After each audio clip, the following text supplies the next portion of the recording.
Hello everyone, and welcome back to Dark Souls part whatever this happens to be. I remember them sometimes, but not today. I'm dressed like an idiot today because there's something I actually want to show you in relation to what we're going to be coming up against today. And for those of you that know, it's going to be really obvious what that happens to be. But for everyone else, I guess just enjoy the adventure of trying to go down here, using only a Havel's Great Shield and a bow. And I got a shit ton of these arrows just to kind of get them out of the way.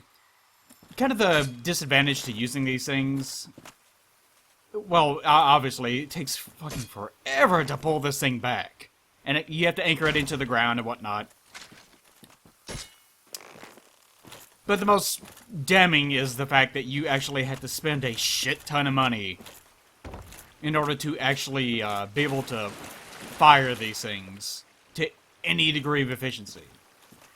They do a fairly decent amount of damage. These are more of a strength build sort of thing, but I'm using a quality build, and they're still fine. They're still fine. It seems like the Go's arrows, or arrows are actually a little bit more powerful than the standard great arrows. But you can see what kind of damage that they happen to do. I do not have enough strength to be able to utilize Havel's Great Shield with only one hand, which is the reason why that I have it in my primary hand, because I need to two-hand it. You cannot two-hand something that is in your offhand in Dark Souls 1. That's only a Dark Souls 2 thing. So it's going to be pretty awkward trying to demonstrate this. But for the time being, I will also try to show off... there's a couple little things about the Havel's Great Shield that I want to show off, but I'm going to do that with the last little puppy. Only the last little puppy. There's a puppy. We'll have to take a closer look at the corpse of this puppy here in a bit. But down inside of this little valley, it is kind of interesting. These little bitty, whatever the hell these things are. These little abyssal things. They were up top too. You remember those up top there? They're down here too. And what exactly they are, still not 100% clear. It could be that they're the remnants of human beings, or it could be that they are just outgrowths of the abyss that has been traveling down here. Maybe like the stream, like it's been leaking down from where it's been outpouring, and it got into the river and then has flowed its way down here, and it's just been accumulating in places. It's not really certain either way. But before we proceed on any further, I guess I should actually do this. Let's look and see exactly what the source of this river happens to be. It's one of those things I've never really thought about too much. But it flows from this tiny itty-bitty little hole right here, down to this tiny itty-bitty little hole. And of course our friend down here didn't have anything of great merit to talk about. Let's take a look real fast inside this itty-bitty little hole. This is, if for anyone that's just joining us for some bizarre reason, this is what the playthrough is like, staring at rocks with the binoculars. Oh, everyone loves it. Everyone loves it so. But, down here we can see, as I take a drink from this RC Cola, one of the many hounds. Oh, I fucking hate dogs in this game.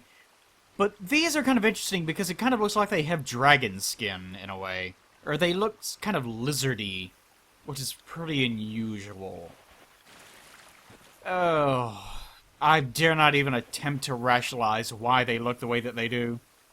But they do look the way that they do. You think that the Abyss... I'm going to assume that the Abyss has corrupted them. Because if I start trying to make assumptions about, you know, maybe Calamite itself has somehow corrupted these things, then we're going to be here all day wondering how the hell that even works. But that's another possibility, too. Maybe Calamite swooped his little butt down here and started butt-fucking these dogs. And the dogs were like, well, I guess we're dragons or something now. And so they just started being dragons one day or something. Who knows? Who knows? But anyways, the river outflows from this tiny little bitty hole just for the sake of saying, hey, there's a river down here. And the bridge... our old friend, what's-his-face, whose name I've already forgotten because he's dead, was standing upon. It's all down here. But it is interesting to note that there are these little bitty logs over the place. Hello, log. Hello, Eli. Oh my gosh, it's sentient. No, I'm just kidding, guys. I actually made the voice of that log. I'm sorry I lied to you. But there are logs down here, and they seem to be covered in some sort of sticky white substance that I'm not going to speculate a bit too much on. But they are logs, and they obviously have been hewn by human beings. Hewn by... you don't care. But they were hewn by human beings.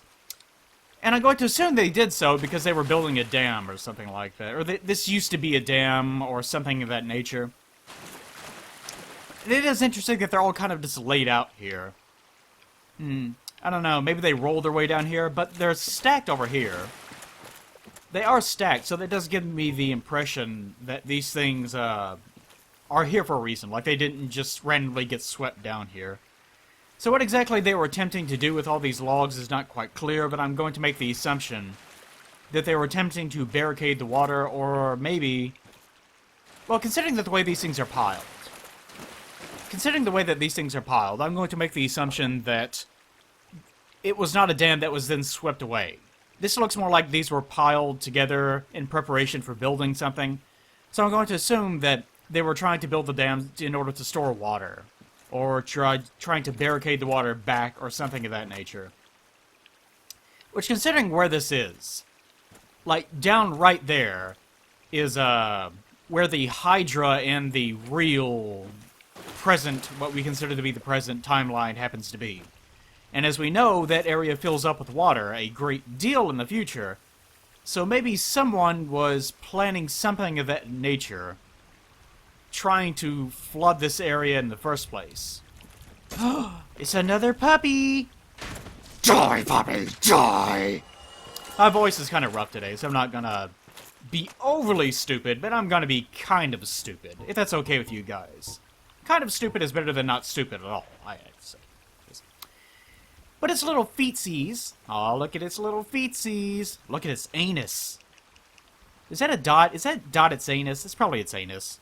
It's just where the textures are meeting, Blake. Stop looking at the thing so good. Look away! Look away, my virgin eyes! Oh, very well. Ambiguous viewer of my channel. I'll stop looking at the dog dragon anus for now. For now. But there's also these weird things. Hello, weird thing. Actually, these aren't too weird. They kind of do look like actual flowering plants. Some form of pitcher plant of some kind. So nothing overly abnormal about that. Lots of ferns, lots of pretty ferns. And more of these weird goopy things. Yeah, not a whole lot to talk about in regards to the valley. Wait, this is the last one, isn't it? In that case, I better show this off. Not too much to talk about in this weird goopy area, other than it's kind of unusual that the abyss has not really affected it too much. Maybe the fact that Calamite is actually down here is what is causing it to not be overly affected anyways. Maybe that's what's going on. Wow, nice aim. You piece of fucking shit. Alright, come on, attack me, puppy. But you notice, whenever you two-hand a shield, you do gain the ability to attack and guard with it. But it's obviously not overly effective. Especially not against these dogs. But you see, I only did like 30 damage. It's completely useless. Although it is kind of fun.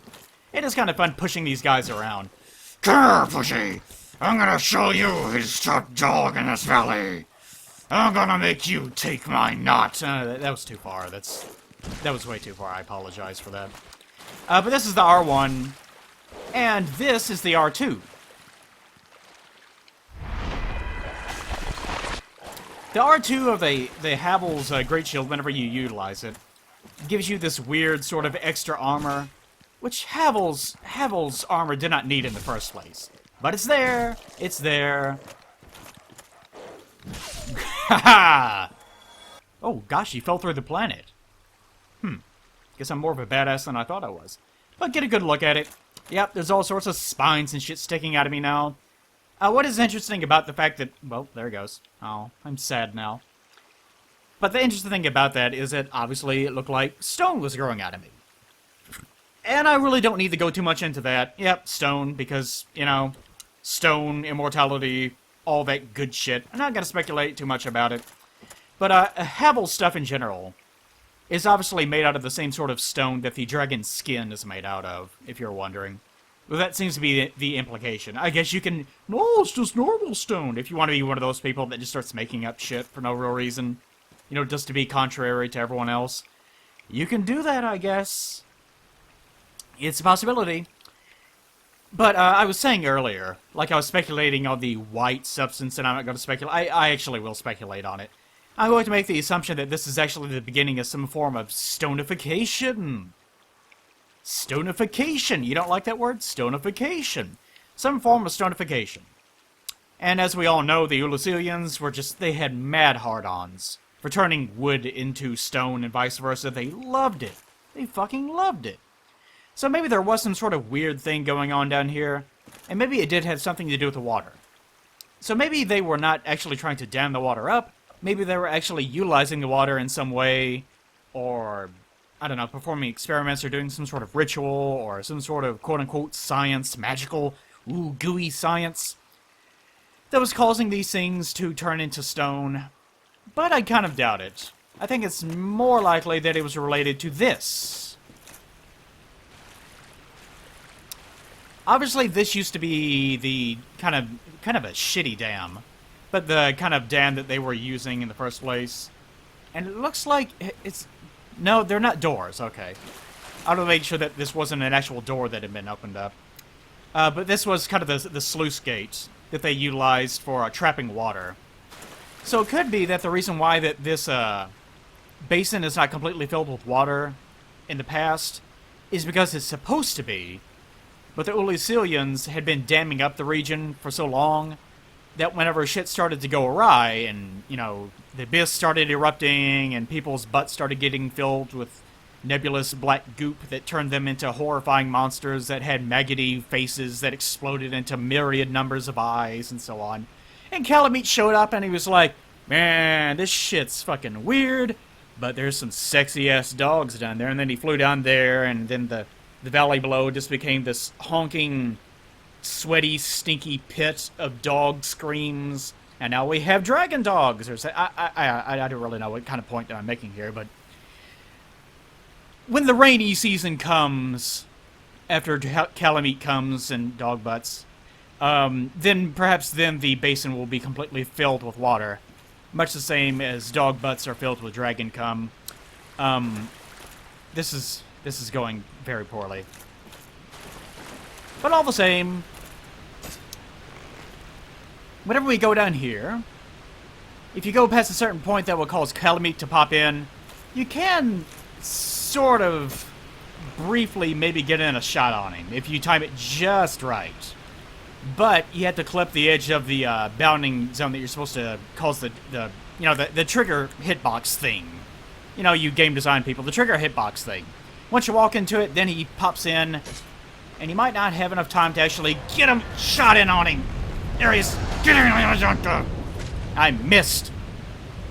Damn it. I'll get him next time. Oh, sorry, but the reason why that we're going down here in this particular outfit, which I'm going to change immediately after we return, is this is one of the few ways that you can actually take out Calamite without using Go's help whatsoever. Which you can do. For those of you that did not know that, that is possible. I will not be demonstrating it today because it would take... it would probably take over an hour if I had to guess. Because one, my build is not really optimized for that sort of thing. And another, you just don't really deal a whole lot of damage to him in the first place. But I guess I'll grab all the items and shit later on. Hello, Crystal Lizard, I see you. You better run, you piece of... Alright. But yes, you can do that. It's not there. I used to, whenever I first had it described to me, I thought, oh, I have to shoot him down there? Because, I mean, if Go can shoot him down with one of his gigantic trees, then you would think, well, if I shoot him in the wing, then surely it can do the same thing. No, it can't. But you can do it the old-fashioned way. And the old-fashioned way is to just get a bow. And I think I have the Hawk ring on right now. But get a bow and shoot him down the old-fashioned way, which takes an inordinately large amount of time. And I'm gonna have to watch the audio. The audio is gonna get pretty bad because the best place to stand for this is going to be right behind the waterfall, because that's where his breath attack is going to hit the fewest amount of times. And I think I'll actually turn down my own volume. And there he is. Hello, Calamite. And he should break my poise completely. Yeah, see, if you're a little bit too close, it hits enough times that you can't actually break free of it. The best place you can actually stand is going to be right here by this chest. And I will demonstrate this briefly. But you can take out a bow. It's specifically either a ghost bow, which you shouldn't have right now anyways, or the bow that you got from Anolando. Whoop. And then you can take out Havel's Great Shield. Two-handed if you don't have the ability to actually equip it in your left hand. And then just repeat this process for like the next hour and a half or so. Something like that. Whoops. No, don't do that. Come on, come on, come on. But what you basically just have to do is wait for him to start up his breath attack. Which you actually have to be a little bit closer to be able to get him to spawn. You can stand too close to the wall. And he won't show up ever so often. Like right now. Like, I guess I'm too close. Yeah, see? A little bit too close. Oh, there he is, there he is. Get him! Get him! Ah, I didn't quite make it. But you can also just eat a hit the old-fashioned way. You don't necessarily need to use the shield. Like you saw there, I didn't quite use up that much. And you should be able to, especially if you're wearing Havel's useless junk. Well, it's not useless junk, and I like referring to it as such. Then, you can eat hits pretty damn well. So you just keep doing this for the rest of eternity. And you can miss pretty easily. Whoops. No, don't start that. Come on. The awkwardness of trying to switch into two-handing it is what's killing me. But you just do that for about 1 million more times, and there's a Titanite slab in there, by the way. And you will be just golden. And the only real upside to doing it this way is that you get a bit of unique dialogue from Go. And he praises you and refers to you. I'll play the dialogue for you later on. But he'll praise you for the fact that you were able to do that in the first place. Yeah, see, I barely took any damage at all that time. But that's all I'm going to show of that. But let's go ahead and return and do it the old-fashioned way. Because honestly, the old-fashioned way is better because you actually get a cool cutscene out of it. Now let's try to run out of here before I actually get attacked by a bloodthirsty player. And while I'm thinking about it, I actually need to turn Watchdog off. But after you have performed this, like, if you beat Calamite on your first try, or without Ghost assistance anyways, like, what you're supposed to do is randomly encounter. Like, it's supposed to be one of the first things that you actually do. You're more likely to go down into the valley, like if you've been slamming your head up against Artorias over and over again, then it's very likely that you will end up finding yourself down inside of the valley. And after going down there, you'll probably encounter Calamite, and then you might get into a habit of, well, maybe I can figure out a way of killing him or something. And you'll fuck around down there long enough. Oh man, look how fucking good I look. And you'll fuck around down there long enough that you will actually be more impressed whenever you finally find your way into Go's place, and he handles it for you. That's kind of what they intended for. That's how they intended for you to handle the situation. But yeah, you can kill him that way. It's a big pain in the ass. And actually, I'm not gonna... People got onto me last time for standing here and talking to Go. So we'll run up here real fast, talk to him, and then slide down. Then I'll do a minor cut. And in the process, I will actually put in the dialogue that we are not going to be able to get. And I need to put some clothes on that I don't find utterly abysmal in every respect, like the Havel's shit. And then we'll talk more about that in a second. But for the time being, let's talk to Go once again, and he'll lecture us about Calamite, Special K, and how we are miserable failures at life, and so on. Good stuff. Tomorrow, is the black dragon posing the duress? If you answer no, he says, strange. I'm usually right about such things. Or it's something of that nature. It's a very short reply. Yes. I thought as much. You big know-it-all. He's called Calamite. Ferocious dragon indeed. Even mighty Analondo dared not provoke his ire. So he was around at the time of I see Analondo. little good coming from this, but my intent is to persevere to the bitter end. It is interesting that he says that Analondo did not dare provoke its ire, almost as though that's in the past. Like Analondo no longer exists to him. Or it no longer is a great political power, which, again, this is more timeline nonsense, but could place the events of all this closer to, after Analondo has been abandoned. I'm not going to bother going into it, it's just one more thing for you guys to mull over. Lots of fun. By the way, you'll notice all the little chains going in and out of his armor. If you notice with Havel's Great Shield, they had a bunch of chains going in and out of little holes in its armor. It is pretty interesting that they are designed so similarly to one another.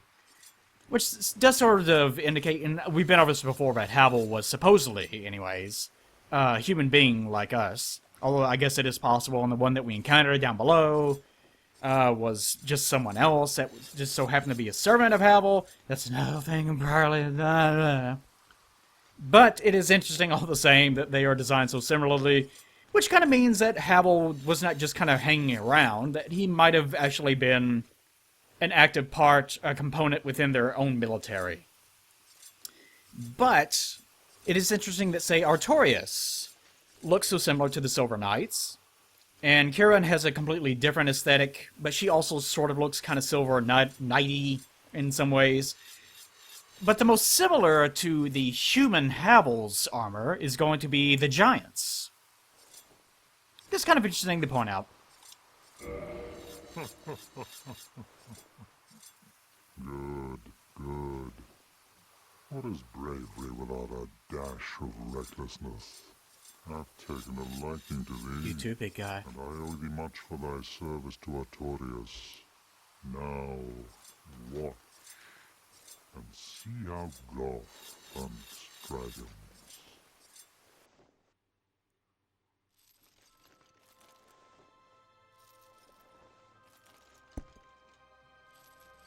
Look at all that dust.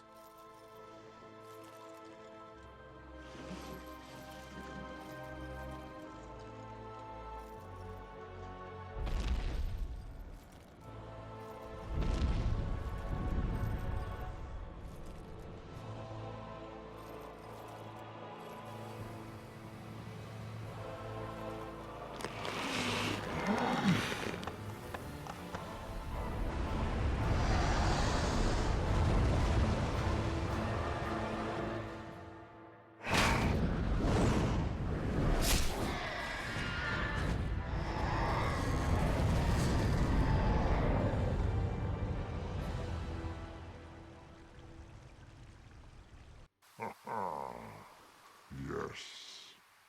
A truer shot was never loosed. That bat will be grounded for a good spell. The rest is in thine hands. I await good tidings. Ah, dragon slaying. Knighthood's highest calling. And so it does us a service by at least downing Calamite. He doesn't actively kill him. Man, I'm fucking sexy. He doesn't actively kill him. But he does ensure that he's not able to fly around up in the air like a little bitch, spraying his stupid, shitty, fucking dog mouth, his dog breath. Wonder how he got that shit down at us while completely avoiding combat like a hero. All dragons are such legendary, special little princesses. They fight like such grand heroes, don't they? Just fly up in the clouds and spit fire down on the little insignificant... That'd be like us, like a human being, like, picking fights with worms. Just like finding a nightcrawler that's wiggling around on the sidewalk and be like, oh, fuck your shit, Nightcrawler. And like throwing dirt, not even trying to step on it, just like dropping dirt clods on top of it, or rocks. Going, oh, look how fucking cool we are. That's what a dragon is. Flying around in the fucking sky, breathing fire down on a human being, which is like 1/1000th of its own size, And a human, what can a fucking human do that doesn't have any, like, I don't have anything. Like, look how fucking naked I am. What am I gonna do? Like, beat off and come in the air at him? Like, knocking down that way? Well, I'm sorry, I might pack a lot of force, but I can't shoot him with the same force that Go shoots at him. Anyways. My point is that dragons are fucking cowards. And Go is quite the hero for shooting that little piece of garbage down. But anyways, you can see that Go seems to, he seems to have treated what he just did as his last great act as a hero. Like, even though we'll see this more in a second, and we'll see it even more after we finish with today. But he does treat the fight against the dragons with a great deal of reverence and longing. He called it knighthood's greatest honor. So for Go, even though he is on his little personal quest of carving adorable little arch tree carvings. Hello. Even though he's doing that and seeking inner enlightenment, as we discussed in the prior part, he still looks back on combat against the dragons as being something that was part of his glory days, and sort of the impetus for why he needs to now seek inward retreat. And you can see in the cutscene all the dust that was erupting off of him from all these carvings. He's been sitting down in that spot for a very long time. So even though he's been here for so long, hasn't gotten a lot of exercise, he's fucking blind. Like, you can see him stumbling around trying to pick up this giant-ass thing. He still manages to pick it up and launch a perfect shot. And not only launch a perfect shot and shoot Calamite down, and to even pin the fucking thing's wing against its own body. Like, he doesn't just shoot it through his wing, but he shoots it through the thing's wing and into its body, so not only, like, he can't even pull the thing out. Like, that's a fucking great shot. So Go's a fucking badass. Like, when you think of Dark Souls, that's fucking Dark Souls right here. Go the badass.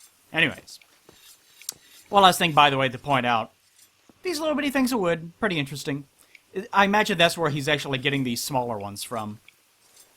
It is weird that, I don't know, maybe these are actually the same thing as the ones that I'm using, but they're just much bigger. Hello. I assume that these were not finished. Like, these were the things that he had that he was actually whittling down. But I guess it's possible that these are just much larger versions than the ones that we are actually walking around with. Or, ones that he made specifically for humans. But then again, as we will find later on, Hello. he can seemingly shrink things down to unbelievably small sizes, even though he's using great big versions of them. Doesn't make any sense, but whatever. Anyways, I'm going to do a little minor cut.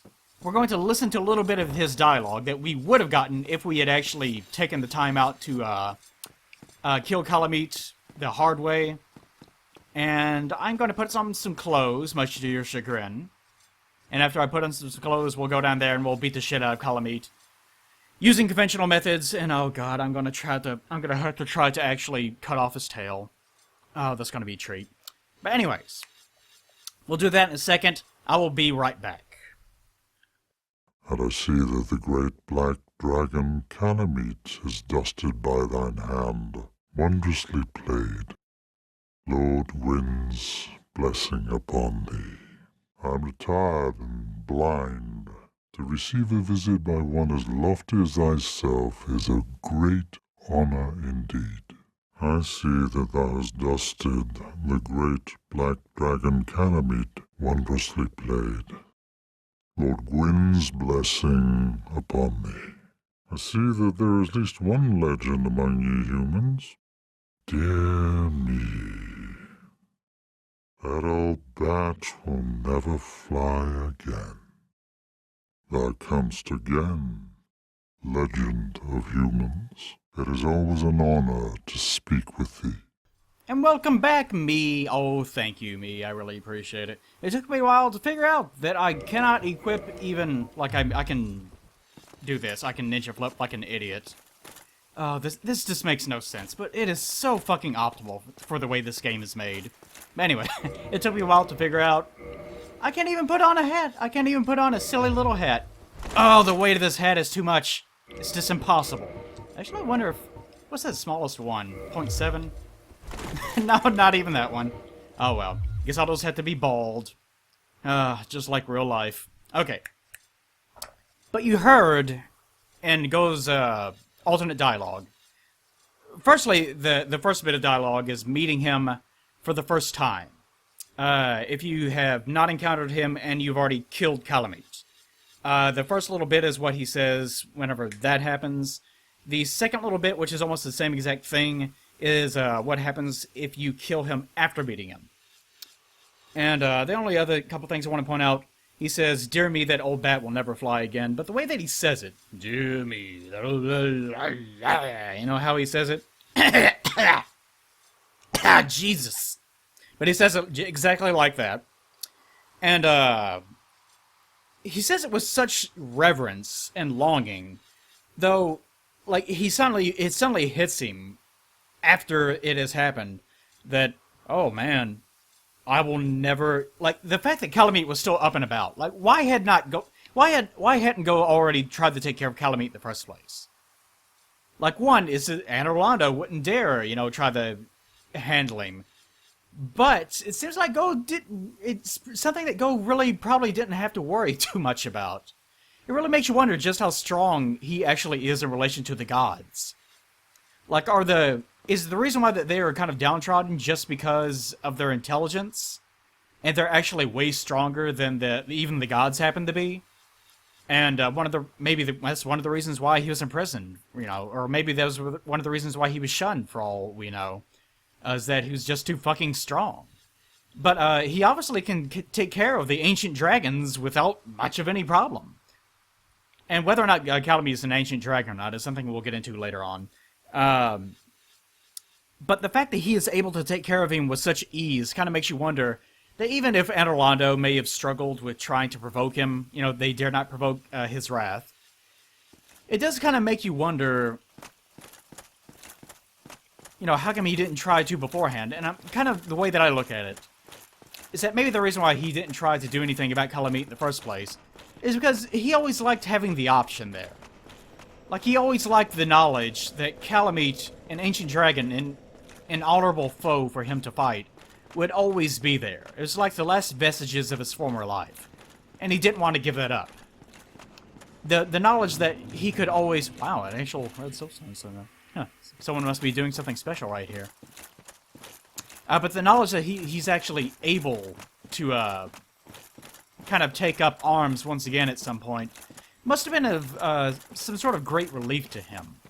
So the sudden knowledge that was now gone forever must have had quite a bit of an impact on him. And we'll see that even more later on. Come here, Poochie.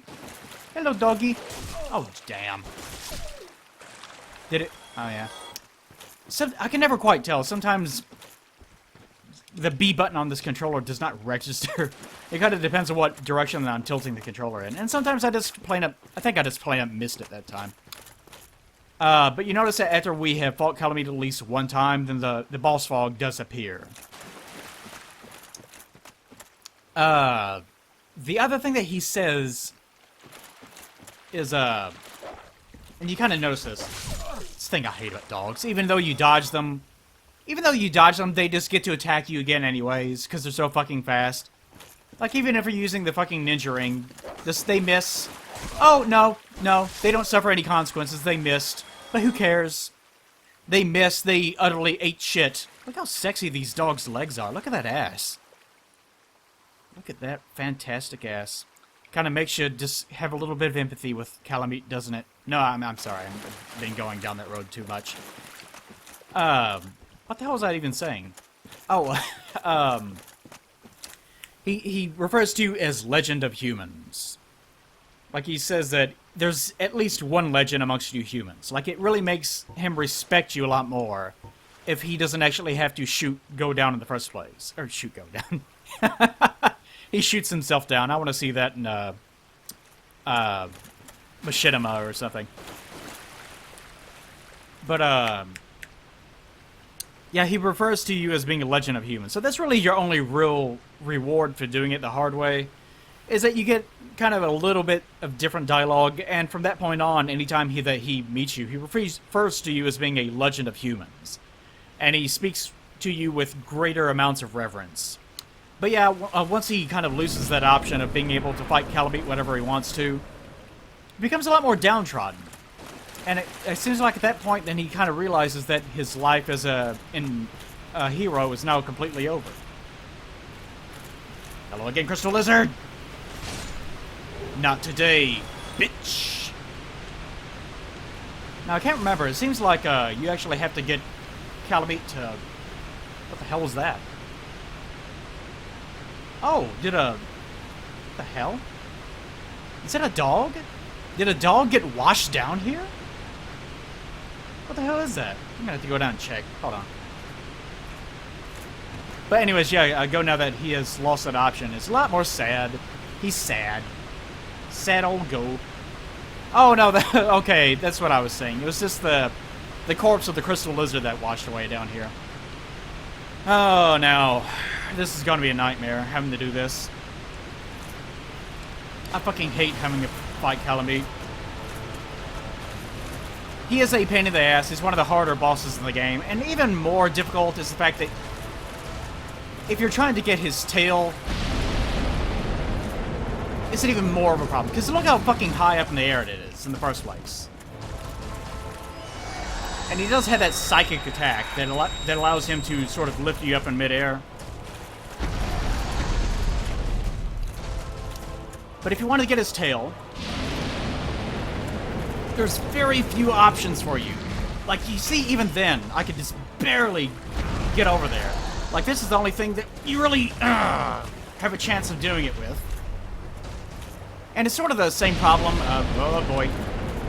It's sort of the same problem as some of the other bosses in the game that you actually have to get a tail cut on.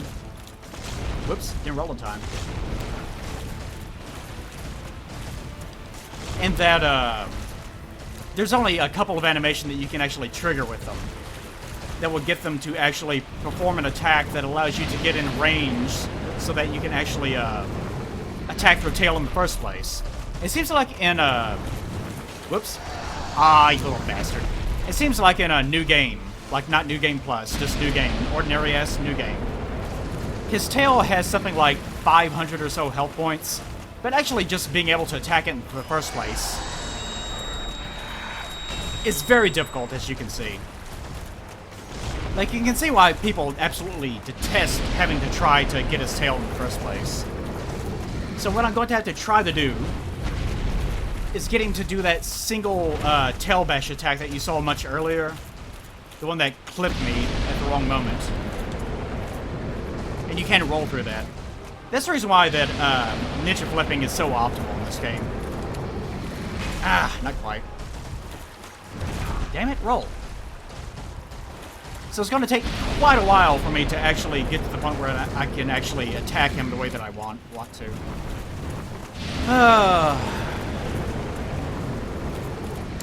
So this is going to be a long and dreary fight, not particularly exciting. For God's sakes. And it's going to be full of a lot of things like that. A lot of slightly mistimed rolls. And a lot of near-miss attack. Like, I haven't even damaged him yet because I'm trying to get his dumb tail. Oh, don't start that. I'm sure that there's some optimal, very perfect way that you can actually get it to trigger. You don't want to stand too far away from him, or else he'll do his little jump back, God damn it. His little jump back lunging attack. Wow, that was weird. And because he's so big, like this is one of the reasons why I really don't like fighting large bosses. Because he's so big, damn it. Roll, you bastard. Because he's so big, he can actually clip into you very easily. And like you saw before, damage you even... Oh, come on. He jumped instead of rolling because I was in the process of running without actually blocking.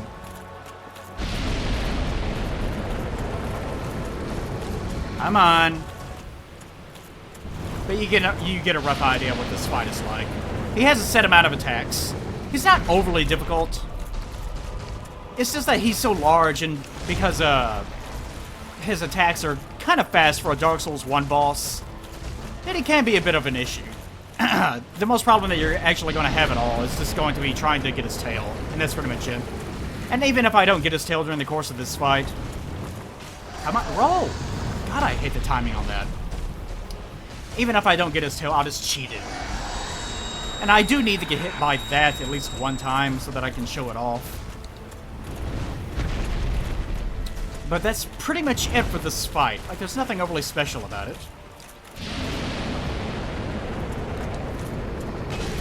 Like, see, even if you hit the base of his tail, it's not going to count. Roll! God damn, I hate that. One of the things I really detest about rolling.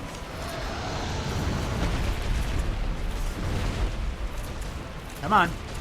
Come on, sweetie buns. No, don't start that.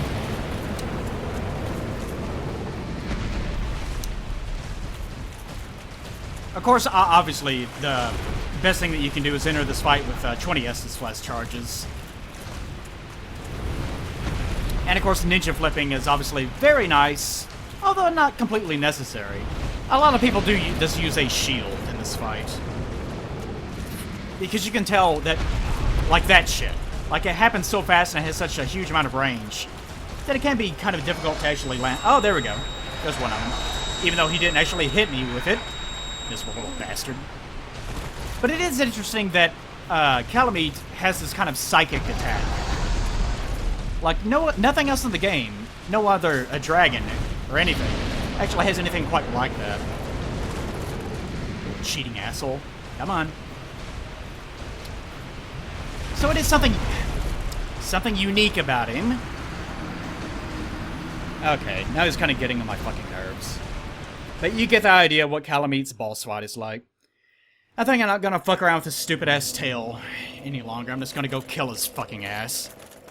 Because, like all dragons, he is a fucking coward. And since he is a coward, he just wants to sit back, use his dumb little adorable breath attacks, and only use physical attacks whenever he absolutely has to. Fucking dragons. But you get the idea. In relation to what exactly Calamite is, well, again, we'll talk more about it once we get his dumb little thing, but,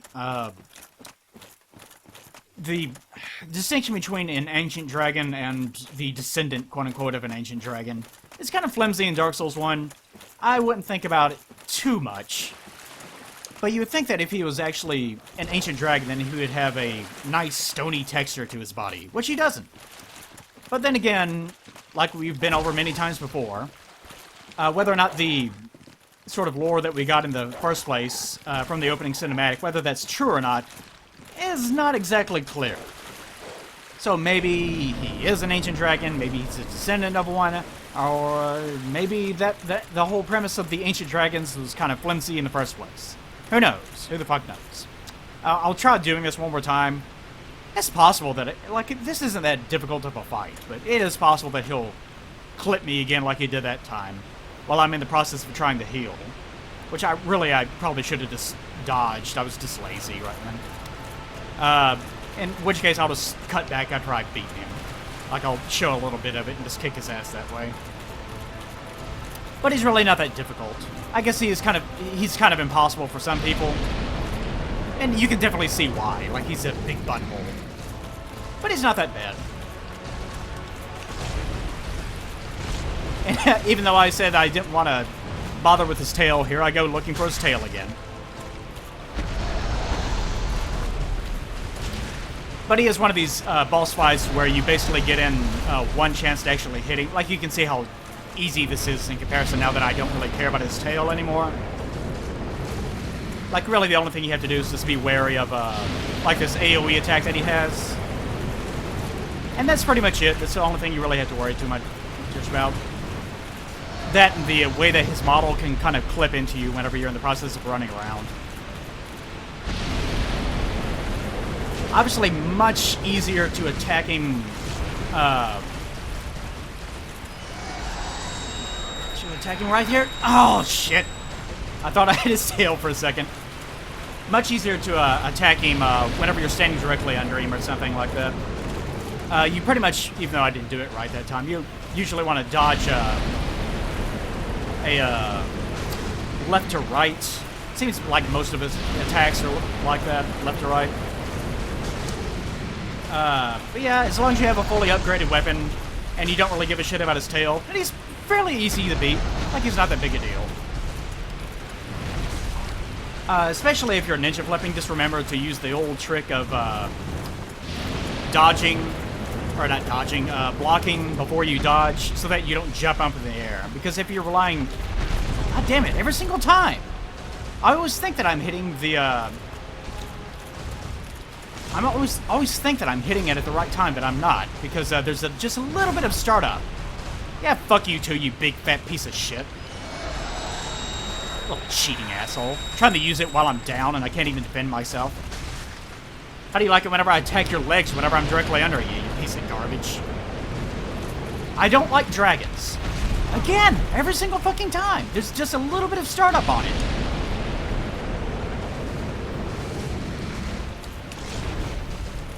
Thank goodness for iframes. It really trivializes a lot of the... Like, you really don't have to worry too much about positioning whenever he does have iframes to rely on. Like, so many times I've been in the line of sight of his attack, and it just did not matter. Yeah, there he goes again.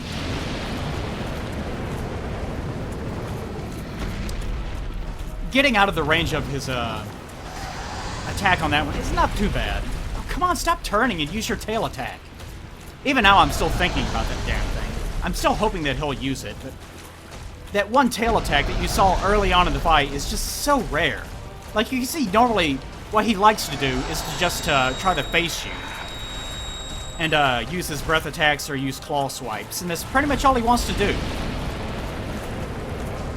Trying to bait out that tail attack is very difficult. You have to be in a very specific spot. And he has to just so happen to not be in the mood to turn.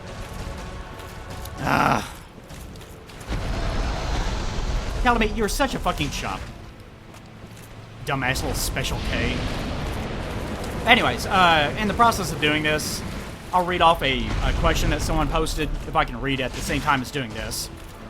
IIITSIII says, nice username, by the way. Really appreciate that. Says, note that Go says, lead thy life as thou seest fit, and not may the flames guide thee. He doesn't impose the religion of Gwyn on you. Should be reading. Kind of interesting. Yeah, it is kind of interesting. You will notice that, whenever we were playing his alternate dialogue, he does say, Lord Gwyn's blessing upon thee. So he obviously isn't adherent to Lord Gwyn. Like, he's not an enemy or anything. He's not an enemy of Lord Gwyn or anything. Damn it, fucking tail. He's not his enemy or anything, but he obviously does not treat the religion of Anorlando with the same degree of reverence that humans would. Especially not the Ulusilians. Because as we've seen, like even from Elizabeth, from Dusk and Elizabeth both, they obviously treat the religion of the Flame with a great deal of reverence. Oh, damn that fucking tail. And now he's gonna start that shit again. There is another item over there, by the way, which I think that over there is actually just a couple of arrows. A couple of Go's arrows, actually, which is kind of interesting. We'll talk more about that in a bit. Whoa, what the hell? Oh, my Xbox controller disconnected. That's the reason why, like I was saying earlier about my buttons kind of bucking about sometimes. That's what I was talking about. It does also just straight up disconnect from time to time. But yeah, you can see in the process of this fight, I've only used up 5 SS flash charges, and I haven't really even been paying much attention. And I've been prolonging the fight because I wanted to get his tail. Calamite, really not that big a deal. Yeah, just kind of stick close to him, kind of. It's, like a lot of things, it's way more difficult whenever you're using a shield in some respects. But, you know, it's kind of, like, I don't want to say that the game's so much harder when you use a shield. It's not. But there are more consequences to using a shield than there are to being able to dodge out of things. Whoops, accidentally killed him. Oh well. So long, bitch! Oh, killing me? Oh, you died just like Sif. Like a bitch. But for all of your efforts, you get maybe the worst ring, actually I guess the worst ring in the entire game. The Calamity Ring. What does the Calamity Ring do, you ask? It ruins your game. That's what it does. I'm actually serious about that. But notice its description. You receive double damage whenever you equip it. Well, you must be thinking, well, surely, you deal double damage in addition to receiving double damage. No, you just receive double damage. That's it. That's all it does. It's basically just a hard mode that you wear on one of your ring fingers, and that's it. That's all it does. Calamity Ring, a ring enchanted by the orange eye of Calamity. You know, the thing that he's using psychic attacks with? The bringer of calamity. Ooh. Oh, he's so edgy. He was the Shadow the Hedgehog of Dark Souls. That's what Calamity is. He's a fucking Shadow the Hedgehog of this shit. Anyways, a useless ring. How appropriate for a dragon, befitting of no finger. Best left unknown, or at least well hidden. At least well hidden is kind of unusual. It kind of implies that it's cursed, that maybe if you put it on, you won't be able to take it back off. I don't know. Anyways, let's take the last little bit of this to walk around and collect some shit. But yeah, that as far as that question goes, that's not really a question, that's a comment. But we'll talk more about that in a second. Yeah, these just Go's great arrows. Kind of interesting. It implies that Go gave his arrows to other people when they came down here, and were trying to, or maybe they found some or something. But they were not up to the task of dealing with it. Where exactly is this? Hold on, actually. Let me think about this. It drains into this, and this is probably the basin. So this, that it's draining off into, maybe this is the thing that the no, this can't possibly be the thing that the Hydra is inside of.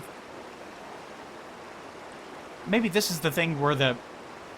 See, there's Anorlando. That's where the Undead Parish would be, right here. And that's where the old church where Andre is, right there. And then you go over and there's Darkroot Garden. And then if you go down here, and down across over here, it looks like more terrain filled in since then. And, actually a huge amount of terrain was blasted out of the side of this wall. Like what I'm looking directly at right here. Like, this would probably be kind of the little bitty path with all the golems that you go down into. And kind of starting around here would probably be where the Hydra is and where the big pond is. And here's the waterfall. And if you go up that ladder, like, the Hydra will be right there. And the, remember there's the ladder that you go up, and then you walk across a bridge, and that will lead you to the, Triple Nico Barrage. So that's exactly where we are. So there's something causes a big hole in the terrain to appear right there. But everything down here is just souls of a hero, soul of a brave warrior, and so on. Nothing overly important here. So there's the ladder. Amazing that this ladder stood the test of time. That's quite impressive. And then you would go down here, and there would be a lot of water here. There would be treading water, and then you would run along the edges, and you would keep going. And this would be where the path to the golden golem that holds dusk would be eventually. So at some point in history, something eats away a big-ass hole right around here. And it kind of just goes to nowhere. Huh. Kind of weird. Best not to think about it. It's probably just one of those little Dark Souls-isms, you know? Oh, well. But anyways, after we have beaten Calamite, let's head back up top and speak to Go. And that'll be it for the DLC. That's all we have to go over. Mr. B-Dog Games says, maybe when they put resin in Go's eye holes, the resin went directly into his eyes and blinded him. I thought that I had mentioned that, but I saw the comment and thought, well, I probably didn't. I talked about it so much. But yeah, that's another possibility. There goes the controller again. That's another possibility that he actually is physically blind. And that do I have... Yeah, I do, okay. That he is physically blind, and what actually blinded him was the resin. And he, like, maybe it's not so much that he doesn't realize it has happened, so much as he doesn't have much of a choice in the first place. I really hate these goddamn dogs. There we go, that's what I wanted to do. Relax, puppy. You're safe from Calamite's sexual advances. But you will notice that these things' eyes are gold. It's not quite the orange that Kalameet's eyes are, but it's pretty close. But I am going to assume that these things, even though it kind of does look like dragon scales, it also kind of looks like their skin is burnt in a way. Like you can kind of see it. Oh, for God's sakes. No, I'm trying to teach children. I'm trying to teach children about taking the knot. You should be able to appreciate that. Come on, get out of the way. No, stop your sideways dodging. That's utterly impossible for anything else in the entire game, especially human beings. Cut it out. Come on, get out from the fucking wall. Whatever, just fucking die. God's sakes, these fucking things. It's kind of weird. The way that their skin is colored makes their legs almost look humanoid. Oh, for God's sakes. I about had it with you guys. I'm gonna punch the shit out of you with this pyro flame. Come here. Come here, little bastard. Come here. I will discipline you. I will teach you, dog. I will teach you how to play fetch with your soul. Oh, you didn't bring it back, doggy. Oh, too bad. Too bad for you. Okay. By the way, you'll notice that since there's so many plants and shit growing all over the place, that it seems like it has been quite some time. If this place actually was dammed up, like, on this side there are plants. On this side, there are also plants. So you can't say that, like, if this place actually was dammed up to trap up water, then obviously it has been open for quite some time, or else plants would not have been growing down here. Although I guess something like this can happen in one season, so it doesn't necessarily mean that it has been that long. But the fact that all the, like, if this place was dammed up, and then they broke it open, then these logs would not be down here, right? So maybe what happened is Kalameet came down here and somehow, like, he used this as his little hangout area. So they dislodged the logs, maybe in an effort to flood the area, who knows. But, you know, since there's that giant-ass pit over there to the side, that especially would not have worked. Or maybe it was flooded and then the giant-ass pit opened up because of the abyss, and that made it even more of a problem. Like, there's so many things that could happen. I'm going to go into all of them. But anyway, you get the idea. That these logs are brought down here to, either way, regardless of what happened, to dam up this area, is what my best guess happens to be. Whether or not this place used to be dammed up, it doesn't really matter either way. But, you know, it gives you a rough idea of what the thought process was for the people inside this region. How is this? Oh, this is the remains of one of those little things that were broken apart. Maybe the dogs did that. I don't know. But anyways, yeah, they brought all this shit down here, and it gives you a rough idea of what the timeline happened to be. Probably what the thought process was for the people that were here. Like, maybe they were, damming it up because Kalameet showed up. Maybe like, why was Kalameet down here in the first place? Was he here because, like, he sensed the presence of the abyss and he decided to come here because of it? Did he come here and... It seems more likely... It doesn't make any sense that Kalameet would show up because of the abyss. It makes more sense to me that Kalameet showed up, he started fucking up shit, and then the Ulusilians wanted, you know, help from somebody, but they couldn't get any help. Maybe because Anor had already been abandoned, or maybe if it takes place further back in time, maybe the gods just didn't heed their call, and, they started to try to take matters into their own hands, and, you know, damming up the valley was just part of it. And another part of it was going to great lengths and awakening Manus in the first place. So my own kind of personal headcanon is that they became desperate and they listened to Kaith primarily because they knew that they didn't have much recourse. And they thought that maybe if they were able to gain the ancient powers of, you know, dark sorcery, then maybe that would lead them to some sort of solution to handling their problems with Kalameet. Although obviously that didn't work out too great for them, it just ended up introducing even more problems. And we finally hit soul level 120. I haven't even really been paying much attention to this. But we finally hit soul level 120. I guess I'll kind of taper off and we'll hit 125 here in a part or so. But that's it for this area, aside from talking to Go one last time.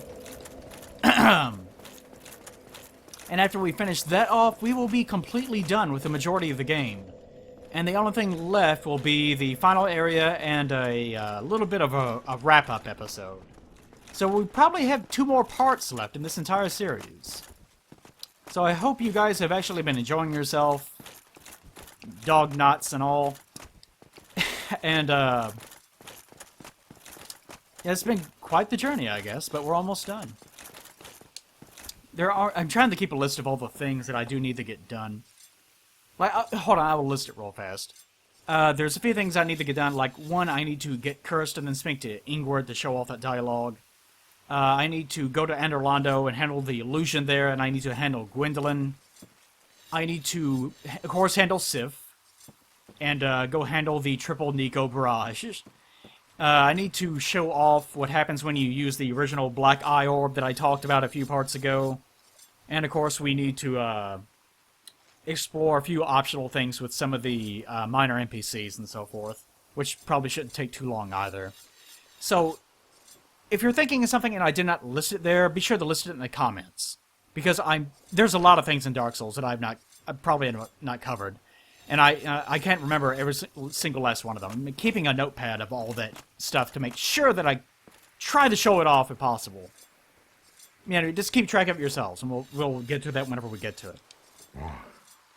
Thou hast defeated Calamite. Wondrously played. Lord Gwyn's blessing upon me. That beast I will never take to the skies again.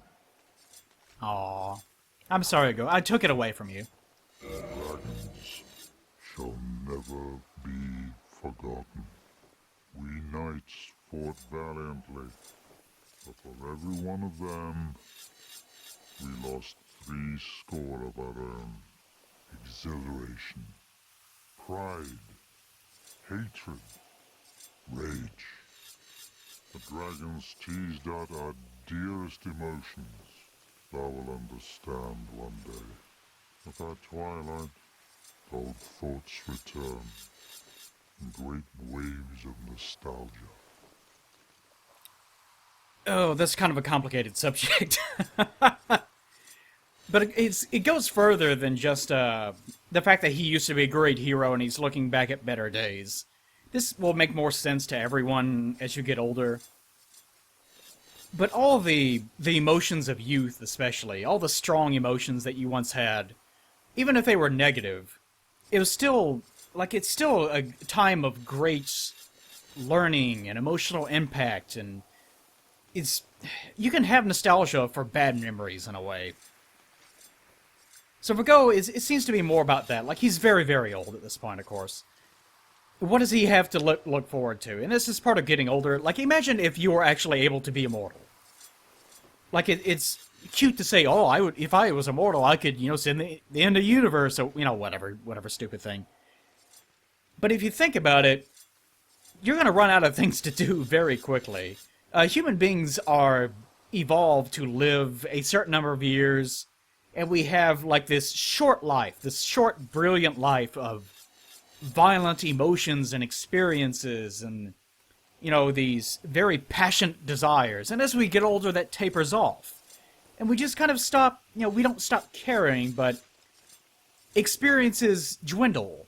And, if you fall in love early in life, if you fall in love as a teenager, it is incredibly powerful. And it will take you a long time to get over it. But if you fall in love, in your 30s or your 40s or something, it's not that you don't love the person as dearly as you would have whenever you were younger, obviously, but that it's a very different experience. You never love, if you're a guy, typical gender, all that kind of conventional sense, you never love a woman the same way that you love another woman. And I guess the same way goes for women and men. You never love a man the same way that you will, or man and man, whatever your thing is. It doesn't matter. It's just relationships between two people. You never love someone the same way that you love another person. It's kind of that way as you get older. The older you get, the less dramatic that emotions are, and the more difficult it becomes to actually tease out those emotions. So whenever Ghost says that, that's kind of what that means to me.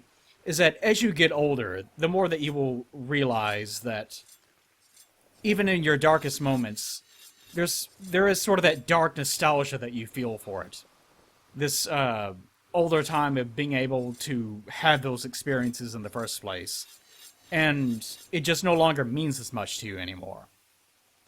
Like, it's just harder to have that kind of all-fulfilling, powerful, soul-moving experience that you once had as a younger man or a younger woman or whatever. But that's kind of what the dragons mean to him. Like, even though they were deadly enemies, he says that we will remember the dragons forever. Because as far as Dark Souls 1 is concerned, like, remember that Dark Souls 1, whenever it released, that was it. Like, that was the game.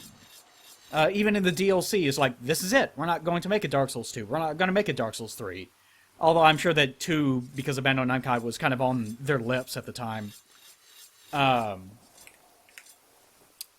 So the story of this game is very much so tapered to that endpoint. As far as the canon of Dark Souls 1 goes, and they're going to retcon, like they retconned it in 2, and then they're going to retcon it even harder in 3, there are no more dragons. They're just gone. Like you even saw in Anor Londo, they had busts of great dragons, and it just gets progressively more and more sad, until there's just like the little heads of drakes, and just little shitty dragons like that. And it's just a waste of time at that point. Like, those things are just fucking jokes compared to killing Calamite of all things. So, Calamite, Go was kind of here with Calamite. Maybe he followed him. Maybe he was the first one here, before even the other knights got here, who knows. But, they had that link, they had that relationship. And, there will never be another Calamite. Like, those things are gone forever, as far as Dark Souls 1 is concerned. And of course, Dark Souls 2 kind of fucked it up, like, oh, we remade dragons, look at all the dragons, oh! And even the trailers of Dark Souls 3, in the context for anyone listening to this years from now, whatever, Dark Souls 3 has not come out yet, but even in the trailers of Dark Souls 3, you can see swarms of dragons flying around in the sky, and, like, even Miyazaki loves putting a dragon in the first areas of games. Like, he did that in Demon Souls, he did it again in Dark 1, and he's going to do it again in Dark 3. But the one that you see at the very beginning of the game kind of has a stone color to it, insinuating that it is one of the ancient dragons, which doesn't make any sense either, but, you know. By the way, as far as the relationship between Dark Souls 1 and Dark Souls 3 and Dark Souls 2 goes, don't worry about how they work in with the canon of one another. Like I said in the past, that Dark Souls 2 is just kind of fanfiction, which it is. Dark Souls 3, I'm not going to say it's fanfiction. The way that I've internally rationalized all this, because Dark Souls 3 is not going to make any sense. Like, we've been over Dark Souls 1 so much. We're getting so close to the end. You guys should know this game's universe pretty much as well as I do. Like, I've shown you as much as I can possibly show you. To me, the way that I rationalize it is that it's sort of like the Zelda games. Dark Souls 1 is its own game. Dark Souls 2 kind of utilizes the same exact thing, but obviously none of the lore makes sense. Like, why is this here? Why is this person here? And so on. It doesn't make any sense if you know anything about even the remotest details in a Dark Souls 1. So that's why people kind of hated it. And Dark Souls 3 is going to come out, and people are going to be nitpicking it from here to high heaven, too, because it's not going to make any sense either.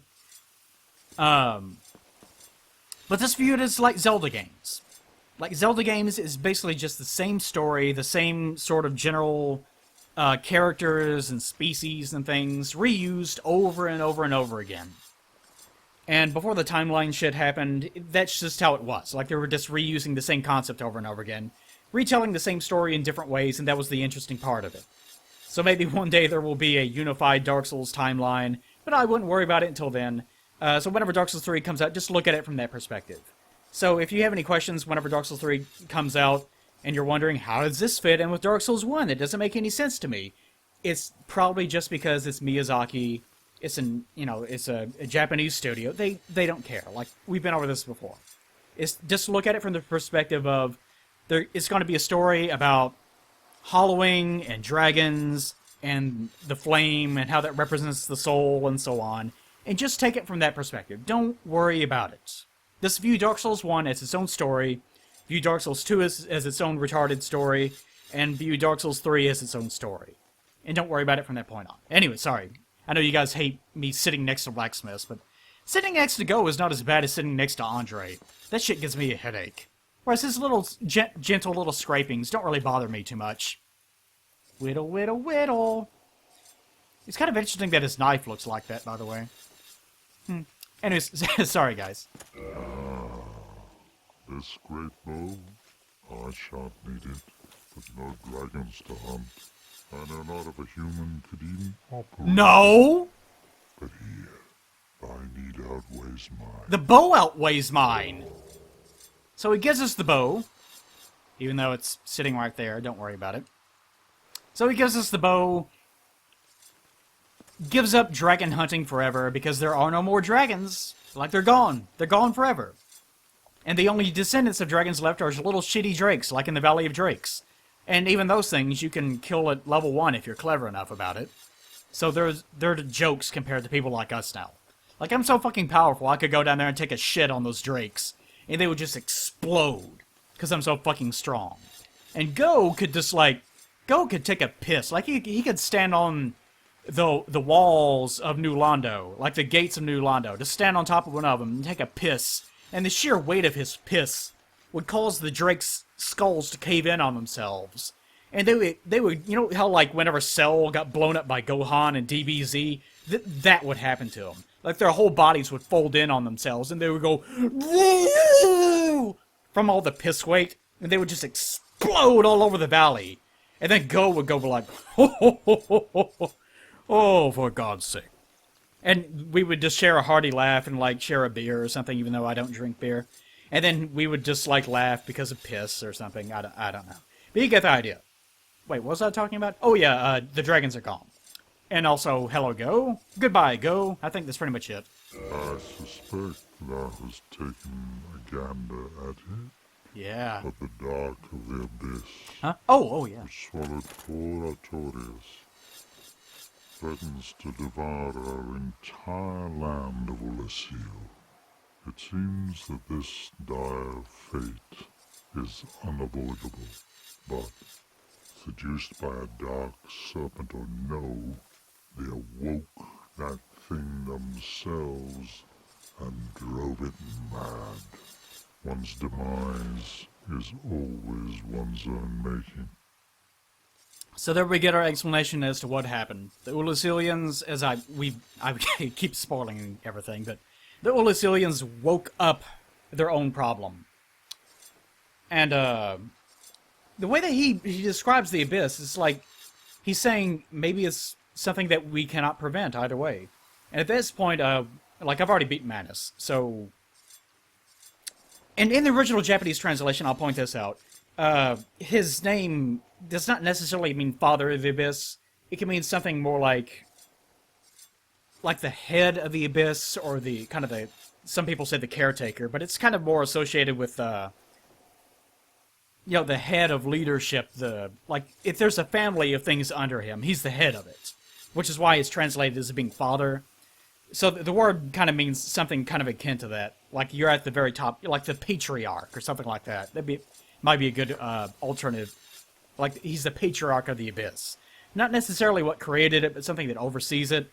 So how you interpret that is up to you. So whether or not the Abyss has always existed or not, we don't know, but it seems pretty clear that the problems with the Abyss for New Londo also began around the same time, so I would contend that either way, Manus is kind of the source of all the problems anyways. Even if the Abyss as we know it, it's something that has or has not existed since the end of time, or the beginning of time. Although, from the way that most of the things in this universe work, it does seem that since everything is interrelated and a lot of things exist, even if they are not obvious, like the Furtive Pygmy himself, like the Dark Soul existed for a long time, it has not gained power until the Light Soul waned. So I kind of operate more on the predilection that the Abyss has always existed in some kind of fashion. Like maybe it was just another aspect of the Dark Soul itself, or maybe it's the kind of the ether from which all things are spawned. Like in the opening cinematic, we saw all the blackness and whatnot. But maybe it was not lethal at the time. And it's not until it's infused with massive amounts of dark energy from the power of the human soul, humanity, that it actually becomes dangerous and becomes what is known as the Abyss. That's one way of looking at it. Anyways, we have seen it, Yasugo, and he says that it might be unavoidable. So it seems like maybe the reason why that, and I said this in the comments, that maybe one of the reasons why that his eye holes were packed with resin is because maybe he showed up in Ulasil, and whenever all this stuff started happening, he started preaching a sermon that no one wanted to hear. Like, even though, he says, live your life as you see fit. He doesn't say, may the flames guide thee, but he does still say, Lord Gwyn's blessing upon thee. So it seems like, although he does serve Lord Gwyn, and he does have allegiance to him and serves him with everything that he has and so on, he's not a zealot. And he's very much so aware that the Dark Soul is going to overpower things, and it's only a matter of time. So it seems like the Ulasilians, who did seem to be like religious zealots, that they were what... that, for God's sakes, they reacted very badly whenever he started preaching that sermon. Because the first thing that he says is maybe the power of Lord Gwyn is not going to protect you, and eventually the dark will overcome you, regardless of what you do. That probably would have pissed people like that off. Yeah, the Ulasilians were like that. It's kind of interesting that people like that. The Ulasilians, these religious zealots that were so in love with the idea of the flame guiding everyone, and the gods and so forth. Like, they were the biggest fanboys of the gods. That they are the ones that ultimately awakened Manus. Like, the closest thing to a Dark Lord, other than, I guess, ourselves, potentially, in the entire game, and they are the ones that were closest to the gods in the first place, the closest adherents. They are the ones that ended up awakening him in the first place. All in theory, at least, to try to take care of Kalameet. Especially funny, since Go apparently could have taken care of Kalameet so easily in the first place. Maybe that's part of the story, too. That Kalameet showed up, Go showed up, and they knew, hey, you could take care of this thing for us, right? And he refused. And he refuses because he doesn't want to lose that part of his youth. Like, this is one out. Like, that's all he has left. The knowledge that he can fight Kalameet on his own terms if he so chose, but he doesn't want to. So maybe he kind of avoided that, and that created contention with them, and then he got into some sort of argument or debate with the people of Ulasil while they were in the process of awakening Manus in the first place, and that's when all this stuff started going downhill. And that's how he got his eyes packed in with resin, because they turned on him, because he was refusing to help them, because of his own selfishness, and maybe that's what led him into creating these carvings in the first place. Maybe he just accepted the fact that he deserved to have this resin packed into his eyes. And even if he's not blind now, maybe that's why he chooses not to take off the helmet. Because he thinks that it's fitting. Because he feels some degree of shame for not having helped them or rescued them. I know he spends his day inwardly reflecting in on himself. And just trying to come to some sort of acceptance with the fact that his glory days are behind him. And that maybe he needs to become a better person rather than becoming a better warrior. Or something like that. That's the best kind of characterization that I can give to him, and I'm pretty happy with it. I really like that interpretation, I think. You can come up with your own, but I like it. It's pretty nice. Do not mistake my words. Mm-hmm, yeah. I cherish my work. Wood carving is a nuanced art. It is. I would have much to talk about with that blacksmith. In truth, how is the old chap, I wonder? Still hammering away, I should hope. And of course he is talking about the giant blacksmith in Adarlando. He hints that the two of them used to be friends, and of course that's the only other giant that we ever meet in all of Dark Souls 1. And remember that we found the Hawk Ring, which is his ring, the ring of Hawkeye Go, which I'm actually wearing right now, I think. We found that in a chest that was right by the giant blacksmith. And of course that was there before the DLC came out, so it's possible that they just put it there because they needed a place to put it. Interesting that we can wear it on our finger, even though it was made for him. Let's not question that too much. Whenever we have a giant shrinking gobo in our inventory right now. But the two of them did used to be friends. The way that he phrased that, he says that woodworking is a nuanced art, which it is. If you ever had to work wood at all, if you've ever had to whittle or anything, it's a pain in the ass. The slightest little problem, like if you put too much stress on the grain, then it'll break apart, it'll crack in the wrong way, and so on. It's just really problematic, and it depends on what the temper of the wood is, and so on. So it seems like he has taken up, the way that he phrases it, I would have much to talk about with that blacksmith. So it seems like he has recently taken up wood carving, and now he has come to a deeper appreciation of the work that his friend did in Orlando. And if you remember, our friend in Orlando had to make human-sized weapons with this tiny, itty-bitty little hammer. Well, tiny for him, anyways. It's huge for us. And it is very similar to kind of what he's doing. Like, he's having to make these tiny-ass little carvings. And meanwhile, back at Orlando, that guy is having to make these tiny-ass human-sized weapons.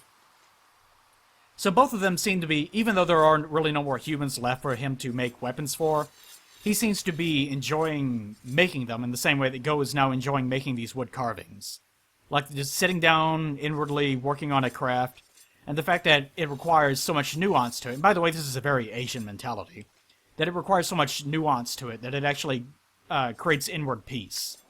Like, the use of chopsticks, actually, in Asia, stemmed from a Buddhist belief, I think it was, Buddhist belief. The idea that because chopsticks are difficult to use, that learning to use them causes you to eat slower and makes you kind of appreciate what you're doing more, and it kind of falls in line with that whole idea that the slower and more nuanced you work, then, you know, the more that you have to reflect inwardly on things. Which is also kind of true with art, by the way. So kind of interesting, kind of follows through with that same general idea. And by the way, the chopstick thing, I know is kind of funny to some people, because I'm sure a lot of people out there can eat with chopsticks just as fast as they can with forks. But that was the original idea. Because if you've ever, whenever you first learn to eat with a fork, you're just like, oh, I just stab the food and I'm done. Like, even if you're not holding it the exact perfect way, you can still use a fork. Whereas with chopsticks, it's, you know, a different animal entirely. If you can't use chopsticks, you just can't eat. Like, you can't really stab everything that you want to eat with chopsticks. It's kind of one of those things. But anyways, you get the rough idea. Another thing about Go that I wanted to mention before we leave him is that he seems like he's wearing feathers. Like, this is not fur. This kind of does look like feathers. And they look like giant feathers. So maybe this has something to do with the giant ravens, like at the undead asylum. Maybe it has some link with Velka. I mean, who knows?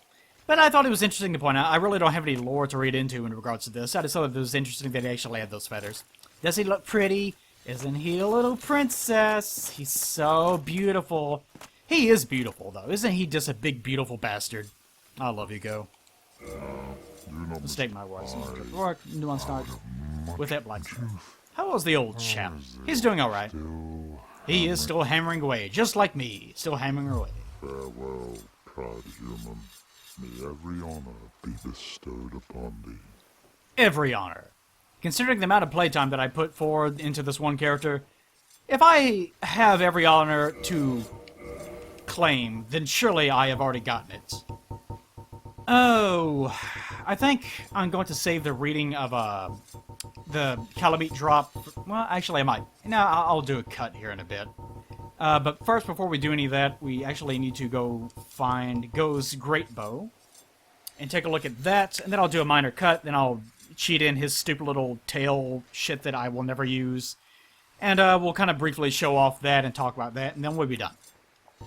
Go's Great Bow. Attack type none. Great bow used by Hawkeye Go of Lord Gwyn's Four Knights for dragon slaying. This bow is larger than even those used by the famed dragon slayers, although the leader Go had the strength to handle it. Aside from us, of course. This is one of those things, like, you've heard me complain about oversized weapons in the past. This is why. Like, imagine if this thing was made out of something even lighter than cardboard. Like, imagine if it weighed nothing at all. Could you use it? No, of course not. It's too big. And kind of the same thing falls in line with the idea of using a giant sword or something like that. Even though it can be light, even though you can be really strong, the physical dimensions of the object that you're trying to use can be so big that they're just too cumbersome to actually physically use for a human that's the shape and size of a human being. It's just not possible.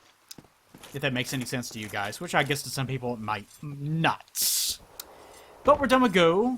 Let's jump out here and I'll cheat in that little stupid piece of garbage sword that we could have gotten from Calamete's tail, and then we'll be done. So I'll be back in a split second. Farewell. You know, I was fighting that fight against Calamite with this knight's armor on. I didn't even have it upgraded. I didn't even upgrade it. Like I said, the fight wasn't that big of a deal. Anyways, this is what Go's bow actually looks like. Quite a bit substantially smaller than the one that he gave us, don't you think? Shh, shh, no. No, it's fine, it's fine. Okay, but that's that. And by the way, I don't think I've ever shown this, but anytime that you try to use something, like if it's grayed out and you can actually use it, then you do this little zombie face. The old zombie face dance. Okay. Anyways, let's take one last look at this big stupid ass piece of garbage. Great sword, if I can find it, and then we will be done. Stuff the drawing great sword. Obsidian great sword. Here we go. Okay. Obsidian great sword. Obsidian greatsword. This great axe. Obsidian greatsword, this great axe, one of the rare dragon weapons, is formed by the tail of the one-eyed black dragon Calamite. So he didn't have 3 eyes with one special unique psychic eye. He only had 1 eye, which is kind of unusual if you think about it. Like, why did he only have 1 eye? What was that supposed to signify from a narrative standpoint?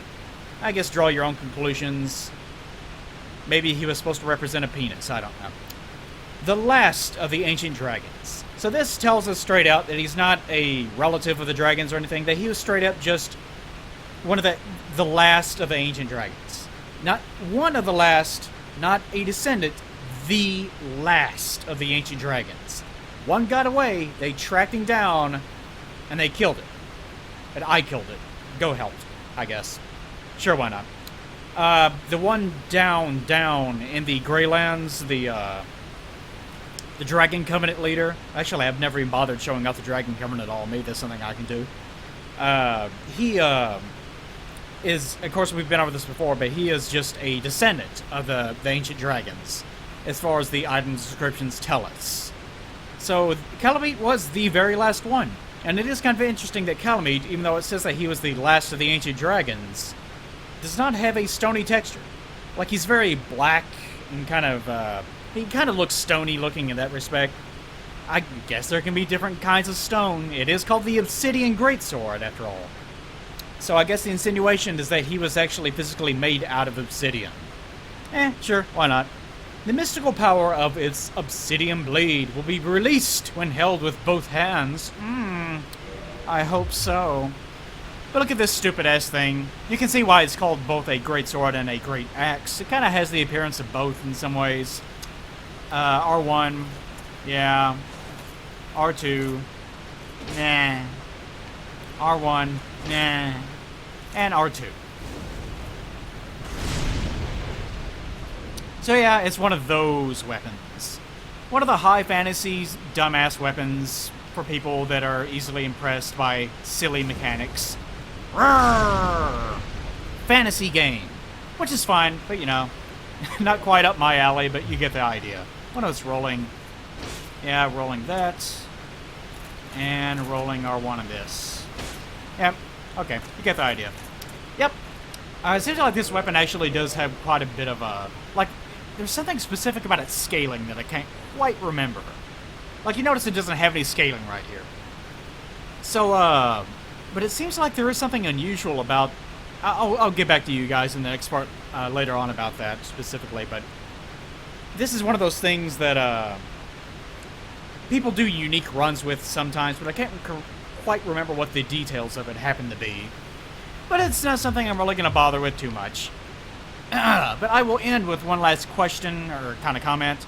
Fat Fatter and the Fattest says, or excuse me, Fat Fatter and the Fattest Valentine, excuse me, says, the spiky growths on the back of Mantis look a lot like these spikes that come out of the Four Kings. I wonder if it's something related to humanity in general. That's something I was thinking about during the last part, but I didn't, or I was, it's one of those things that was in my head floating around. But I said, well, I'll get through these other two things before I mention it. And then I never mentioned it. I do that a lot. Can you tell? But yeah, the Four Kings do have sort of a similar look to them in some ways. Like, they're obviously very distorted. And I don't think I can't remember if I ever mentioned it or not, but it's possible that the Four Kings actually are just one king. And that the reason why they all look the same, and the reason why instead of there being 4 kings, you can get like 5 kings to spawn. Some people say, well, it's just a gameplay convention, but it's also possible that it's an insinuation that the 4 kings sort of attacked one another and absorbed one of those humanity until they became one, and that you're actually kind of fighting one nebulous kind of creature that's sort of reincarnating itself using the abyss or some weird-ass shit like that. Not that I believe it, but again, it's just possible. It's one of those things, you know. But its physical design is fairly reminiscent, and its dumb sword that looks like a piece of paper that someone cut out a little bit too abruptly kind of has a somewhat similar appearance in some ways to Mantis, although they're very different looking in that respect. Anyways, you get the idea. What exactly that relationship is not exactly clear, but you can kind of, there's kind of a tenuous link between the two of them. Maybe the abyss warped them in different ways, but the general idea is that the fact that the abyss is warping your body causes all these weird out-shooting things to crop up all over your skin and erupt in all sorts of places. So it is kind of interesting that they look so different, but they're also kind of similar in some ways. I'm not even going to try to attempt to make sense out of it. You guys, I'm still thinking about Calamite Dragon fucking the shit out of those dogs. That's all I'm thinking about. Oh, that's all I'm saying. Anyways, I'm here because next part we're going to be going down here. We're going to finish off the triple Nico barrage, and we will take care of Sif in various ways. And then after that, we'll be done completely with the base game, excluding, of course, the final area. I'm sure, knowing me, it'll take a whole episode to cover just Sif. So, it's going to be that, and then we'll have a part dedicated to doing a little wrap-up show, and then we'll have one very last part, so that'll be it. So at most, we'll probably be looking forward to 3, maybe 4, it depends on, I might have an idea for something else, but I'm not sure if I'm going to go through with it, for one last thing that I could do. So we're looking at a maximum of 4 parts that we can look at as far as the playthrough goes. So I hope you guys have been enjoying yourselves, and I hope that you are finally coming to a full appreciation of everything that this game has had to offer. Let's get this piece of garbage out of my way. There we go. Just like God intended. Makes it a lot more clear that Calamite was a fucking coward for attacking us in this state. Like, really? This is what you were afraid of, Calamite? That you couldn't bother coming down to face me like a man? You had to fight like a fucking dragon? You fucking coward. Anyways, thank you guys for coming along. Thank you. And I will see you guys in the future. Woo-hoo!